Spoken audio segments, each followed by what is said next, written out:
আসসালামু আলাইকুম। আমরা অনেক সময় জীবনের এমন এক মোড়ে দাঁড়িয়ে থাকি যেখানে সব থেকেও যেন কিছুই নেই। আজকের ভিডিওতে ওস্তাদ নোমান আলী খান সেই হারানো প্রশান্তি খুঁজে পাওয়ার পথ দেখাবেন। ডিপ হেদায়েতের পক্ষ থেকে আপনাদের এই গভীর আলোচনায় স্বাগতম। আশা করি এটি আপনার ভাবনার জগৎকে আলোকিত করবে। চলুন মূল ভিডিওতে। ইমানদারদেরকে আল্লাহর বান্দা হিসেবে অভিহিত করা যেতে পারে। ইমানদারদেরকে শুধুমাত্র ইমানদার হিসেবে অভিহিত করা যায়। আল্লাযীনা আমানু, আমাদেরকে মুসলিম বলে অভিহিত করা যায়। আমাদের অনেক উপাধি রয়েছে, আর এই সকল উপাধির মধ্যে আল্লাহ এই সূরাতে বিশেষ এবং অনন্য একটা উপাধি বাছাই করেছেন, সেটা হলো ইবাদুর রহমান। আর এটা কিছু ইঙ্গিত প্রকাশ করছে। প্রথমত, ব্যাকরণগত দৃষ্টিকোণ থেকে ইবাদুর রহমান শব্দ দুটিকে আরবিতে বলা হয় ইদাফা। সরল ভাষায় এর অর্থ হলো দুইটি শব্দ একে অপরের সাথে সম্বন্ধযুক্ত। ব্যাকরণগতভাবে দুইটি শব্দ যা একে অপরের সাথে একীভূত হয়ে আছে। আর ব্যাকরণগতভাবে বলা যায় যে মুদফ এবং মুদফ ইলাইহির মাঝে কোনো কিছু আসার সুযোগ নেই, তারা অবিচ্ছেদ্য। আল্লাহ এখানে বলতে পারতেন ইবাদুন লির রহমান, আর রহমানের প্রতি নিবেদিত বান্দারা। কিন্তু যেহেতু এই দুইটি শব্দ একে অপরের সাথে এভাবে একীভূত হয়ে আছে, এই বিষয়টি থেকে কিছু তাফসীরকারক অনুপ্রাণিত হয়ে এই মত ব্যক্ত করেছেন যে এটা কিছু মানুষের সাথে আল্লাহর খুবই নিকট সম্পর্ক বর্ণনা করছে। আর অবশ্যই আল্লাহর নামগুলোর প্রত্যেকটিরই নির্দিষ্ট অর্থ রয়েছে। এগুলো আমাদের যে কারোর জন্য নির্দিষ্ট আবেগ অনুভূতি সৃষ্টি করে। তিনি বলতে পারতেন ইবাদুল্লাহ, আল্লাহর বান্দারা, কিন্তু তিনি তার প্রজ্ঞা দিয়ে দুইটি শব্দ চয়ন করেছেন, ইবাদুর রহমান। তো এই আয়াতে আমাদের এবং আল্লাহর সাথে যে সম্পর্ক বর্ণনা করা হয়েছে তা হলো ভালোবাসা, যত্ন এবং করুণার সম্পর্ক। আমাদেরকে আল্লাহর ভালোবাসা, যত্ন এবং করুণার চাদরে জড়িয়ে নেওয়া হয়েছে। আয়াতগুলোর অগ্রসর হওয়ার সাথে সাথে বক্তব্যের বিষয়বস্তুকে দুটি ভিন্ন দৃষ্টিভঙ্গি থেকে দেখা সম্ভব। একটি দৃষ্টিভঙ্গি হলো কিছু মানুষের বিশেষ কিছু গুণ রয়েছে। বিশেষ এই মানুষগুলো কারা? যাদেরকে আল্লাহ ইবাদুর রহমান বলে আখ্যায়িত করেছেন। এই দৃষ্টিভঙ্গি অনুযায়ী এই হলো গুণাবলীগুলোর একটা তালিকা। যদি এর সবগুলোর অধিকারী হতে না পারেন, আপনি আসলে ব্যর্থ হয়েছেন। এটা হলো একটা দৃষ্টিভঙ্গি। তো আমাদের যে কারো জন্য আমরা যদি প্রথম দৃষ্টিভঙ্গির দিকে লক্ষ্য করি, তখন বলবো আমি তো তাহলে অকৃতকার্য হয়ে গেলাম। কিন্তু এটাকে দেখার আরেকটা পরিষ্কার দৃষ্টিভঙ্গি রয়েছে, আর সেটা হলো এই প্রত্যেকটি হলো পৃথক শ্রেণীর মানুষের জন্য। তাদের প্রত্যেকেই হলেন পৃথক শ্রেণীর মানুষ। তাদের মধ্যে সাদৃশ্যপূর্ণ বৈশিষ্ট্য হলো তারা সকলেই ইমানদার। কিন্তু এক্ষেত্রে একটা বিষয় হলো, আর এই ধারণাটি আমি সূচনায় আপনাদেরকে বলবো, আমরা সকলে একরকম নই।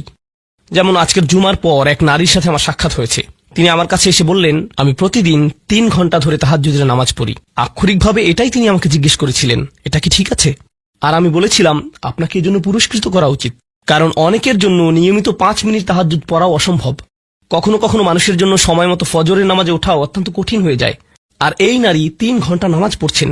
আমি বললাম, কিসের তাড়নায় আপনি এটা করতে পারছেন? তিনি বললেন, কি করব, আমি টিভি দেখব? তার চেয়ে বরং আল্লাহর সাথে কথা বলে সময় কাটাই। এটাই তিনি আমাকে বলেছেন। আমি সম্মানিত বোধ করছি যে তিনি আমার কাছে এসে প্রশ্নটি করেছেন। আমার উচিত ছিল তার কাছ থেকে পরামর্শ নেয়া, এমন মানুষের কাছ থেকে যারা আল্লাহর নৈকট্যপ্রাপ্ত।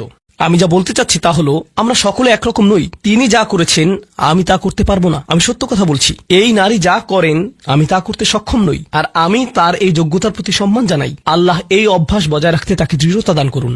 কিন্তু আমরা তো জানি এমন মানুষ রয়েছেন যারা অন্যদেরকে সাহায্য করার ক্ষেত্রে অসাধারণ। তাদের যোগ্যতা, তাদের পারদর্শিতা হলো অন্য মানুষকে সাহায্য করা। আরেক ধরনের মানুষ রয়েছে যাদের এই গুণটি রয়েছে যে যখন তারা মানুষের চারপাশে থাকেন, মানুষ ভালো অনুভব করে। এটাই তাদের যোগ্যতা। আপনি শুধু তাদের কাছে যাবেন, যদি তারা কোনো কথা নাও বলেন, আপনি শুধু তাদের সাথে সময় কাটাবেন, তখন নিজের ভিতর একটা প্রশান্তি অনুভব করবেন, শান্তি অনুভব করবেন। আল্লাহ আমাদের সকলকে বিচিত্র যোগ্যতা দিয়েছেন। এই অনুচ্ছেদের ব্যাপারে এই বিষয়টাই আমার কাছে অনেক বেশি বিশ্বাসযোগ্য মনে হয় যে এটা বিভিন্ন ইমানদারদের জন্য বিভিন্ন বিচিত্র গুণাবলীর উল্লেখ করেছে। ইমানদারদের একটি শ্রেণীর বিশেষ এক ধরনের গুণাবলী রয়েছে, ইমানদারদের অন্য একটি শ্রেণীর অন্য ধরনের গুণাবলী রয়েছে। সেটা তাদেরকে বিশেষ বৈশিষ্ট্যমণ্ডিত করে। আর আমরা যখন এই আয়াতগুলোতে অগ্রসর হব, আপনি হয়তো দেখবেন যে প্রথমটি আমার সাথে মিলছে না। আমি আশা করছি যে কমপক্ষে একটি গুণের অধিকারী হব। আপনি হয়তো একের অধিক গুণের সাথে মিল খুঁজে পাবেন, আর সেটাও আপনাকে ইবাদুর রহমান হিসেবে অন্তর্ভুক্ত করবে। এখানে প্রথম গুণটি চমৎকার। হয়তো ভাবতে পারেন যে আল্লাহ তাআলা হয়তো সবচেয়ে নৈকট্যপ্রাপ্ত বান্দাদের দিয়ে শুরু করবেন, যাদেরকে তিনি সবচেয়ে ভালোবাসেন। হয়তো তিনি তাদেরকে দিয়ে শুরু করবেন যারা সবচেয়ে বেশি নামাজ পড়ে, যারা তার উপাসনা সবচেয়ে বেশি করে, যারা আল্লাহর প্রতি আধ্যাত্মিক ধ্যানে সবচেয়ে মগ্ন। কিন্তু আল্লাহ কি দিয়ে শুরু করলেন? তিনি বললেন, আল্লাযীনা ইয়ামশুনা আলাল আরদি হাওনা। অবিশ্বাস্য রকম করুণাময় সত্তার বান্দারা, এই বিশেষ মানুষগুলো হলো তারা যারা বিনম্রতার সাথে পৃথিবীতে চলাফেরা করে। আল্লাযীনা ইয়ামশুনা আলাল আরদি হাওনা। সামনে এগুনোর আগে এটা দিয়ে কি বোঝাচ্ছে তা আমাদেরকে উপলব্ধি করতে হবে।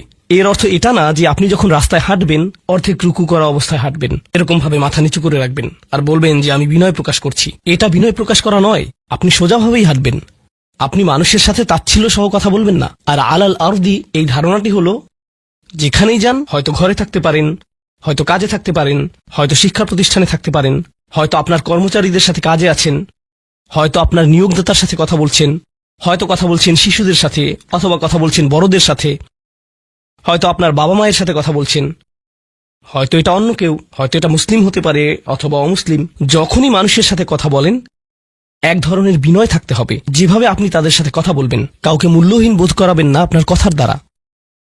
যেভাবে তার দিকে তাকান, যেভাবে নিজেকে উপস্থাপন করেন, এটাই আল মাশি আলাল আরদি হাওনা, পৃথিবীর বুকে বিনয় সহকারে চলাফেরা করা, বিনম্রভাবে। আপনারা দেখবেন যে কোরআনে বিভিন্ন রকমের অহংকারের কথা এসেছে। এখন এখানে সবাই জানেন যে অহংকার হলো হৃদয়ের একটা ব্যাধি, এটা থাকে হৃদয়ের ভিতর, তাই না? কিন্তু ভিতরে যখন কোনো ব্যাধি থাকে, যেমন কোনো ভাইরাস যদি ভিতরে থাকে, বাইরে এর কিছু লক্ষণ প্রকাশ পায়, উচ্চ তাপমাত্রা, ঘাম, এই ধরনের লক্ষণ। কোরআন তুলে ধরছে অহংকারের কিছু লক্ষণ। উদাহরণস্বরূপ আল্লাহ বর্ণনা করছেন যেভাবে মানুষ অন্যের দিকে তাকায়। কোরআন বলছে যে এমন মানুষ ছিল যারা রাসূল সাল্লাল্লাহু আলাইহি ওয়াসাল্লামের দিকে এভাবে দৃষ্টিপাত করত, ইয়াকাদুল্লাযীনা কাফারু লা ইউযলিকুনাকা বিআবসারিহিম, তারা এত কঠিনভাবে আপনার দিকে তাকায় যে তারা যেন তাদের দৃষ্টি দ্বারা আপনাকে মাটিতে ফেলে দেবে, এরকম কঠিনভাবে তারা আপনার দিকে তাকায়। অন্য কথায় তারা কোনো কিছু বলেনি, তারা কোনো কিছু করেনি। তাদের অহংকার কোথায় ছিল? শুধুমাত্র তাদের মুখমণ্ডলে, শুধুমাত্র তাদের চোখে। তো তরুণদের জন্য এটা একটা উপদেশ। তোমার বাবা মা হয়তো তোমার সাথে কিছু নিয়ে চিৎকার করছেন, সেটা ন্যায্য বা অন্যায্য যাই হোক, আর তুমি বসে বসে শুনছো, আর তোমার রক্ত গরম হয়ে উঠছে এবং পাল্টা চিৎকার করতে মন চাইছে, কিন্তু তুমি শুধু কুৎসিত চাহনি দিয়ে তাদের দিকে তাকিয়ে আছো। এই কুৎসিত চাহনি দিয়ে তাকিয়ে আছো, আর তোমার মা বলছেন আমার দিকে এভাবে তাকিয়ে আছো কেন? আমি তো কোনো কথা বলিনি। তুমি কিছু বলনি, এটা পুরস্কার পাওয়ার মতো কিছু না। তুমি কিছু বলনি, এটা পুরস্কার পাওয়ার মতো কিছু না। কারণ অধ্যত্ব শুধু তোমার কথাতেই থাকে না। তবে অভিনন্দন যে তুমি কোনো কিছু বলনি, এটা অপেক্ষাকৃত ভালো, কারণ সেটা তাহলে আরো খারাপের দিকে যেত। কিন্তু এক ধরনের অধ্যত্ব, ক্রোধ এবং বিনয়ের অভাব আমাদের চোখে মুখে ফুটে ওঠে। সুম্মা নজর, সুম্মা আবাসা অবাসার, সুম্মা আদবার ওয়াস্তাকবার। শুধু যেভাবে কারো দিকে তাকান, শুধু যেভাবে ভ্রু কুঁচকান, শুধু যেভাবে চোখ ঘুরান, কখনো কখনো যেভাবে কারো দিকে তাকান, কখনো কখনো যেভাবে কারো দিকে না তাকান। কেউ আপনাকে সালাম দিয়েছে, আপনি তার দিকে তাকালেন না, অন্যদিকে ফিরলেন এবং তা উপেক্ষা করলেন, অথবা শুধু ওয়ালাইকুম আসসালাম বললেন। আপনি সালামের জবাব দিয়েছেন, কারণ তা না হলে তো গুনাহ হতে পারে, কিন্তু জবাব দিলেন খুবই নিচু স্বরে, এটা নিশ্চিত করার জন্য যাতে সে শুনতে না পায়, আর সে মনে করলো যে আপনি জবাব দেননি। এরকম যে আল্লাহ জানেন যে আমি জবাব দিয়েছি, কিন্তু আমি তাকে এটা জেনে পরিতৃপ্তি লাভ করতে দিব না যে আমি তার সালামের জবাব দিয়েছি। তো যখন সে এসে বলে যে ভাই আমি তো আপনাকে সালাম দিয়েছি, আপনি জবাব দেননি, আমি তো জবাব দিয়েছি, এটাও হাউন এর অভাব। আল্লাযীনা ইয়ামশুনা আলাল আরদি হাওনা, মানুষের প্রতি বিনয়, শিশুদের প্রতি করুণা, বয়স্কদের প্রতি করুণা, এমন মানুষদের প্রতি করুণা যারা এর যোগ্য না। আর প্রসঙ্গক্রমে এর অর্থ এটা না যে আপনাকে অপমান করার সুযোগ আপনি মানুষকে করে দিবেন। এমন পরিস্থিতি আছে আমাদের পরিবারগুলোতে, আমাদের বন্ধু বান্ধবের মাঝে, আমাদের পরিসরে, যেখানে কিছু মানুষকে অবমাননাকর হিসেবে পাবেন। এমনটা ঘটে। আপনার পরিবারে এমন মানুষ রয়েছে, কখনো কখনো আপনার পিতামাতাও এরকম হতে পারেন। এটা খুবই কষ্টদায়ক বিষয়, এটা খুবই অন্যায্য বিষয়, আর আপনাকে এগুলো সব সময় শুনতে হয়, বারবার শুনতে হয়। শ্রোতাদের ভিতরে এমন নারী রয়েছেন যাদেরকে আমি দেখতে পাচ্ছি না, তারা পর্দার আড়ালে রয়েছেন, কিন্তু তারা যে অবস্থাতেই থাকেন, হয়তো শ্বশুরবাড়ির আত্মীয় অথবা ভাই বোন বা অন্য কারো কাছ থেকে তাদের কথা শুনতে হয়, আর তাদের এটা সব সময় শুনতে হয়, আর এগুলো শুনে তাদের রক্ত গরম হয়ে যায়। তখন কি করবেন? আপনাকে তখনও বিনয় ধরে রেখে যা করা শিখতে হবে তা হলো প্রথমত সেরকম পরিস্থিতি থেকে দূরে থাকবেন। যদি জানেন যে মেজাজের ভারসাম্য হারিয়ে ফেলবেন, তখন সেখান থেকে বেরিয়ে যান। এই মুহূর্তে আমি এই আলোচনায় অংশ নিতে পারবো না, দুঃখিত, আমি একটু হাঁটতে যাব। রাগে বিস্ফোরিত হয়ে যাওয়ার আগে এটা থেকে বেরিয়ে যান। এটাই প্রথমত এবং প্রধানত ইয়ামশুনা আলাল আরদি হাওনা। যুক্তিসঙ্গতভাবেই আয়াতটিতে এর সাথে যা সম্পর্কিত, ওয়া ইযা খাতাবাহুমুল জাহিলুনা ক্বালু সালামা, অল্প অল্প করে অবিশ্বাস্য কিছু শিক্ষা এখানে প্রদান করা হয়েছে। আরবি ভাষায় ইদা অর্থ যদি না, এর অর্থ যখন।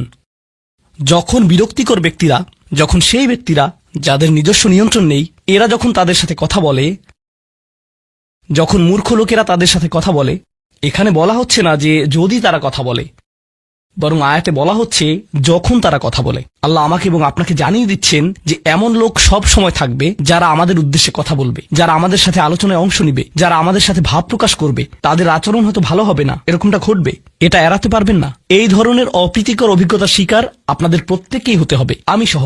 এমন লোক থাকবে যারা জাহেল। এখানে জাহেল অর্থ উপলব্ধি করুন। জাহেল অর্থ শুধুমাত্র মূর্খ না। যখন মুসা আলাইহিসসালামকে গরুর বাছুর সম্পর্কে জিজ্ঞেস করা হলো, তিনি বলেছিলেন যে তোমাদেরকে একটি গরু কুরবানি করতে হবে। আর তারা বলেছিল, তুমি কি তামাশা করছো? আতাত্তাখিযুনা হুজুয়া, তুমি কি আমাদের সাথে উপহাস করছো? আমাদেরকে গরু কুরবানি করতে হবে? এখানে আমাদের সামনে জটিল পরিস্থিতি রয়েছে, কিন্তু কোনো গরু কুরবানির প্রয়োজন নেই। তিনি আসলেই রেগে গেলেন। আপনারা জানেন যখন মুসা আলাইহিসসালাম রেগে যান তখন তিনি কিছু একটা করে ফেলতে পারেন। তো তিনি তাৎক্ষণিক আল্লাহর কাছে প্রার্থনা করলেন এবং বললেন, আউযু বিল্লাহি আন আকুনা মিনাল জাহিলিন, আমি জাহেলদের অন্তর্ভুক্ত হওয়া থেকে আল্লাহর আশ্রয় প্রার্থনা করি। এর অর্থ মূর্খ নয়, কারণ স্পষ্টতই মুসা আলাইহিসসালাম ছিলেন পৃথিবীর জ্ঞানী মানুষদের একজন।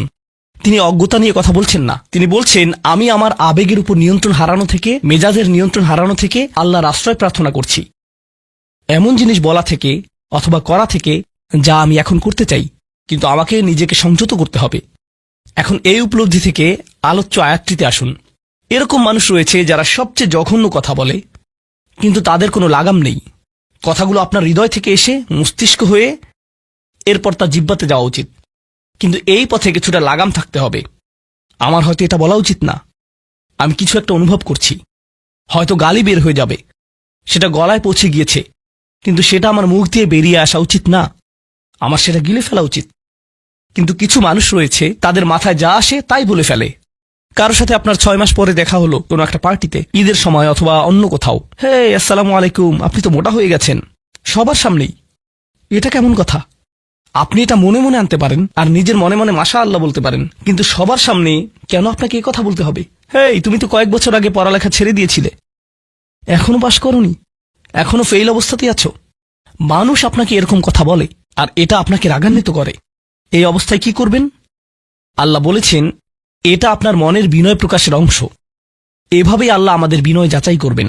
আর প্রসঙ্গক্রমে তারাই হয়ে থাকে আমাদের সবচেয়ে কাছের মানুষ, যার অর্থ আপনি এই ধরনের পরিস্থিতিতে বারবার বারবার বারবার পড়বেন। কিভাবে এটা থেকে বেরিয়ে আসবেন?